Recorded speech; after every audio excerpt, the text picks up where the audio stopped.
Greetings, mortals. I am Natus, one of the rulers of Hell, specifically Manga Hell. And today we'll be reviewing the new, or reacting more accurately, to the newest chapter of My Hero Academia. 325, The Bounds of One for All. A lot weird title for this chapter. I would think it would be something else, but I guess it's not completely inaccurate. So, anyways, let's get into this reaction, shall we? So we start this chapter with a character, probably Koda, running running through the sidewalk in the rain. And you have Minata's reaction to Izuku falling down like Midoriya, as Ida stops Minata from going forward. Similar to how the American My Academia movie will probably try to prevent him from being in the movie because he's problematic. But yeah, but let's see. See? If we Minata be like, what gives Ida? And, well, I don't know what it is. You're problematic. And then Ida is like, isn't our moment. This isn't our moment. Isn't that right? As Ida looks at Uraraka, as she also looks in tears as she shocked that he felt. I guess she wasn't expecting him to be as broken. And then we have Izuku on the ground as Koda and that other woman came rushing to him with a number and the name of the chapter. And we have Koda screaming. And then we have Koda being like, I'm sorry, I was too scared to run over here. Sorry, so sorry. I'm guessing Koda does feel guilty for not coming since he understands like Izuku is not going for a lot. And then we have Izuku be like, but then that lady stood up and said that stuff. I had to try because I want to be like you. That's why, referring to Ochako, I'm here, get it? You don't gotta cry anymore, you'll be okay. And then we see Izuku also in tearfully saying, oh, Kota. You know, last chapter reaction, I mentioned that Izuku crying this chapter is gonna make him cry, baby, and people are gonna be calling him that.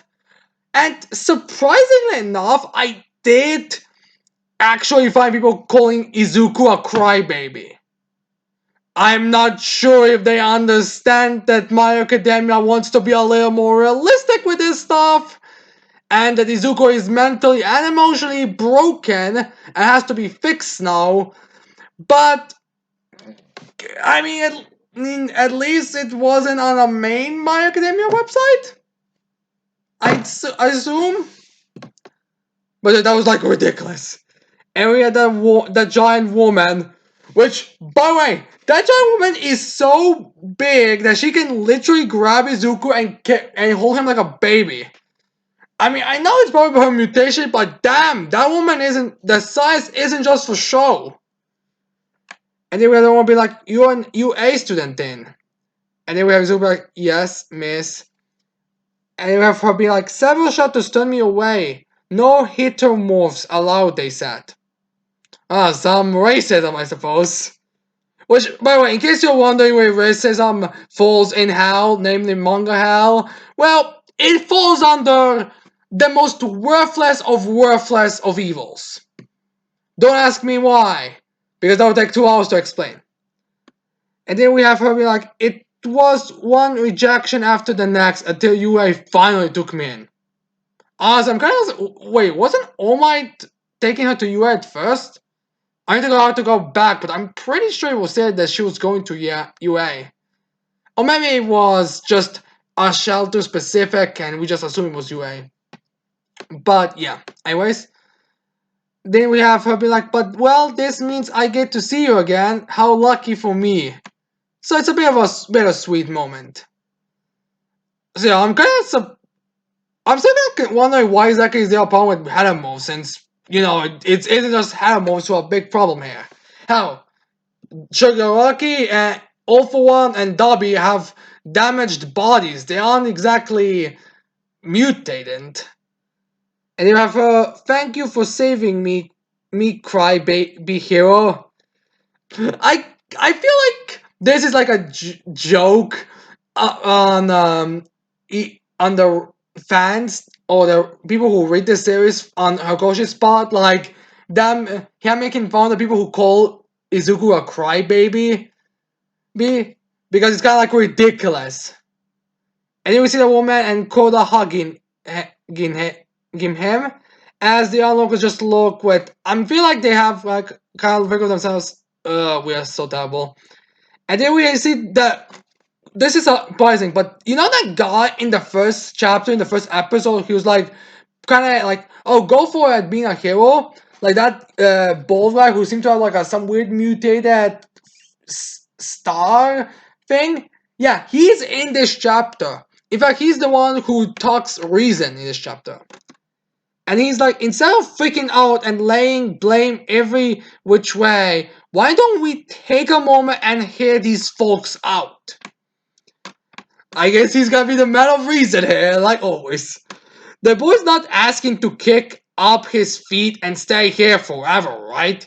But supplies and good help are hard to find out there these days. So if the boy needs a break before the world grinds him down to nothing, this person is his last best bet. That's the long and short of it, right, heroes? I guess he figured out what they were implying with the majority of them not being completely clear. And Nezu confirms saying like, yes, indeed. And then we have another guy being like, why not Shikatsu then, if they got the same setup? And then another woman comes in and explains to him, except they'll probably react the same way over there. And again, she is also in a voice of reason saying like, there's no reason for them to react differently than we have. And so the guy be like, oh, that's right. And then that star hat guy continues. To be frank, if the whole world went to hell, I never really realized it myself. How I was like a spectator and heroes were performers on a stage. Once upon a time, the outmatched All Might showed us all how to be a hero. As we see All Might's back in his like active mode. And he goes, he was the act to follow, and everybody cheered him on. But along the way, people forgot about the heart and soul that made the man. The stage is gone. Now the theater's knocked down. With a failure after failure, heroes can't be hoping for glory and riches at this point. So many of those folks we once called heroes have hung up their capes. Think about it. Those ones who are still alive fighting, what you think they're fighting for? I guess he points out that now they can't really say these heroes are working for fame and glory because there's no way the public's ever gonna let this down. Like they're always gonna bring this up. It's always gonna be remembered. So they're like, yeah, the ones who are fighting here are no longer like doing it for money, fame, glory, or stuff like that. They're doing it because they're heroes. If we reject the ones still standing up for what's right, what do we even got left? How would there be any chance in hell of going back to our old lives? Sure, we are all hurting here, but let's stop and use our heads. How long can we be spectators on the sidelines? And then we see that some of the guys that we've seen in the last chapter like starting to realize, yeah, they have a point. Because it's been mentioned like the same things have been mentioned multiple times to you, and now they should all like start to think about that. As we see that guy who was in the last chapter screaming to Oraka back, and I'm like standing forward with the environment. There are rumors of a guy with multiple quirks dressed in rags. Oh, no, I don't think it's the guy. Actually, I think it's the report or something like that. Or maybe he's reading off a website or something like that. They say he's either an agent of the villains or maybe a true hero. And that guy's like, so tell us. Say you get the rest here for now. For now. will we get to go back to our old lives eventually? So I guess that, which is true. Like these people just want to go back to their normal lives. They don't like want this. They don't want to like, continue. So it makes sense. But just I feel like this panel also could equivalent to something you mortals deal with in the current world. I'm not gonna talk too much about it, but needless to say, I feel like that's a agree upon response to you people right now. As we see a bunch of, well, a couple of class 1B A students be like, oh, thank God they're realizing. Bulk will be like, it took them long enough, and some of them starting to cry a bit. And then we have, I'm guessing, Izuku. Everyone is in this together with me. So, yes, we'll bring it all back. As we see Izuku saying them, and although he's still crying, you can tell that he's less, he's more calm about it. And see that kid, like, starting to also tear up. And it seems like they all are going to, like, agree, open a path so that he can heal and rest. And it seems to all have come. And then we have Ectoplasm, or one of his clones, I'm not sure, being like, did you happen to hear Gravity's speech?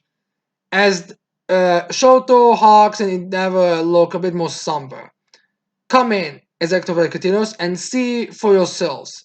All is well, at least for the time being. As they enter in, and we get these three panels of their reactions, and they're not like over the top shocked, they're more like somber about it. A bit surprised is more to say. And you have never be like, in the end, all we did was cause more pain for Deco.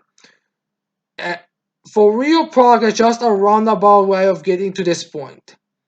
As we see a Hawks coming in and said, no progress, I disagree. We are seeing it here. One for All is a network of power that links people's hearts. It tied All Might to Midoriya, as we see the back of All Might. Then Class A kept Midoriya in the game, and wherever they linked these people to Midoriya, if everyone, if all of us are even a little bit capable of seeing each other as united as one, then I see a future where heroes have time to kill. Which goes back to Ox's original goal. As we see a panel, a beautiful panel with a couple, some civilians apologizing and giving some of the umbrellas to like cover the students. And I think we see like, I feel like we are seeing also Jiro's father like approaching. I'm not sure. And you see there's another, and then you see continuing Hawks, one so bright we can't help but grin. And also, there's a panel where Bao has that like his you're a piece of shit face, whereas but coming out like hits him on the head, like dude, don't ruin the moment. And then we see Shoto's again with his summer expression be like and tells and asks and says father to Endeavor, and he's like, we do this to gather, as we see at it's Eyes of Dobby, yeah, and they are now gonna work together to take down Dobby officially. So then we have see Nazu and Samantha's, and Samantha be like, this way was beyond my power, but your class achieved it. Aizawa, as we finally get a proper scene with his Aizawa. In the last chapter, we just got him in bad, and it seems to be the same panel, or at least just a little bit of a different or larger version of the same panel. But yeah, then we see Aizawa with his iPad, since I believe he lost his eye in the battle against Shigaraki, or the very least got extremely damaged. So he now wears an eye patch, and I think you can. And it seems like you can still even see like he seems to have like similar scar to Endeavor or something over it. So yeah, he's damaged. I wonder how much of a restriction that is to on his quirk. Like his quirk was already damage at the beginning of the series, but now it's even more. So it's definitely a question how effective it's gonna be now. So then we have a zombie like, be sure to tell my class president, job well done for me. Which is nice that he is admitting that they did a good job, because usually he would be more of a bit of a more of a tough life type of guy, like, you technically did a good job type of guy. So yeah. Now I guess we have Nezu talking.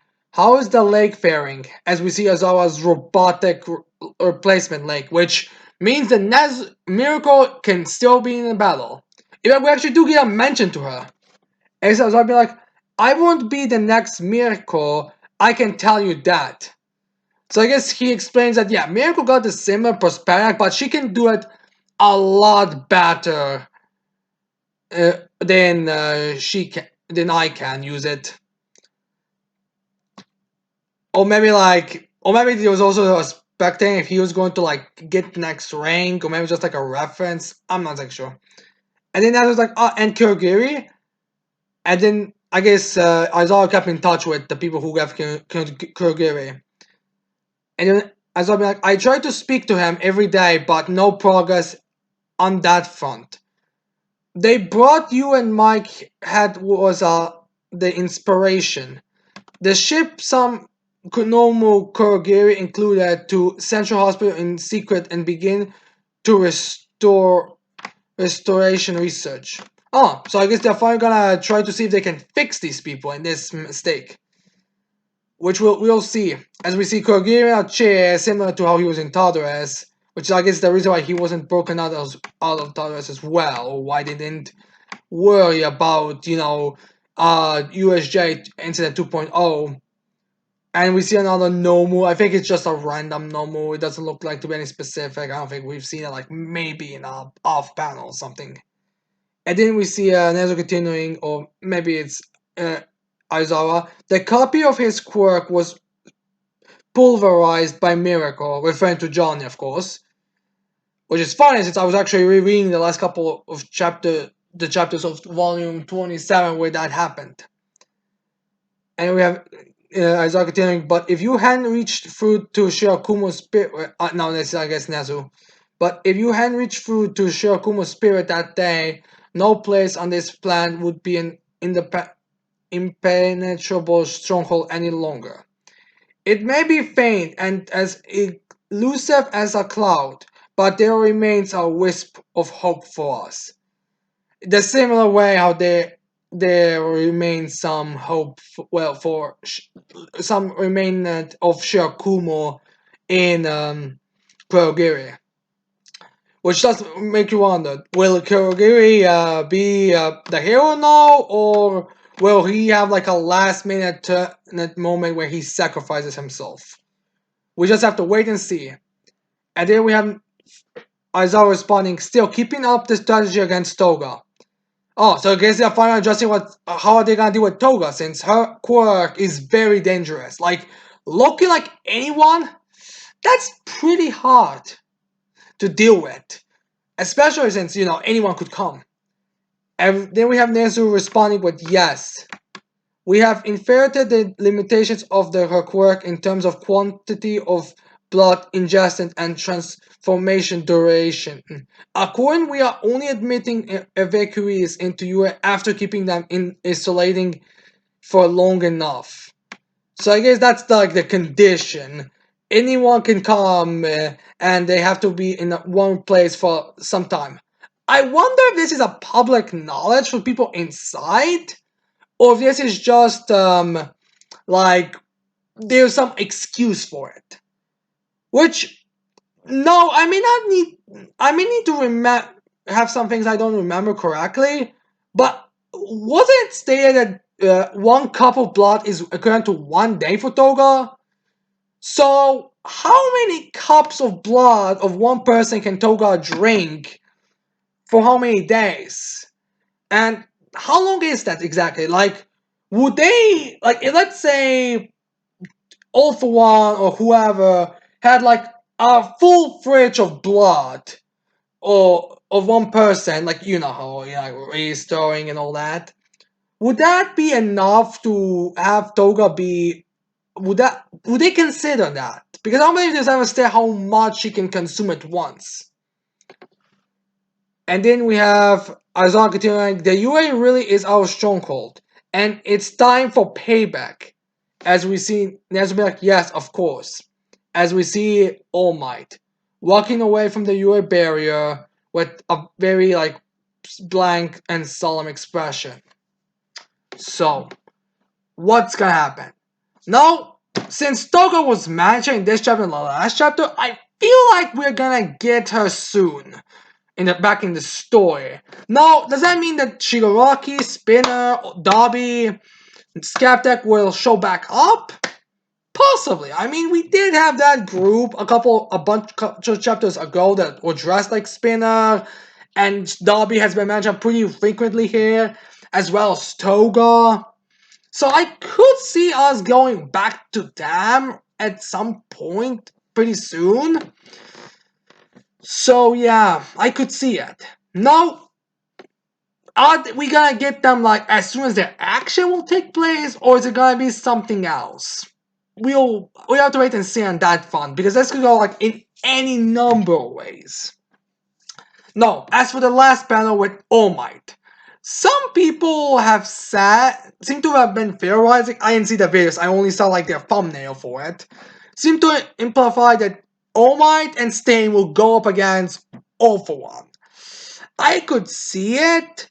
I mean, I could see it like to be like a final conversation type of thing, but I'm not 100% sure or convinced what exactly is All Might planning. That would seem logical, and again, it's a little more limited than when the villains are gonna reappear because it could be anything. Hell, this could literally be how we get reintroduced with them all.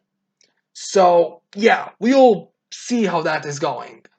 Now, maybe All Might is of the bait and they are gonna try the whole trick but with All Might, which could work, but it seems like they are not in for that, and I feel like All for One would maybe consider, oh, you're on your own, and now they would probably not think about using Izuku, huh? Peculiar.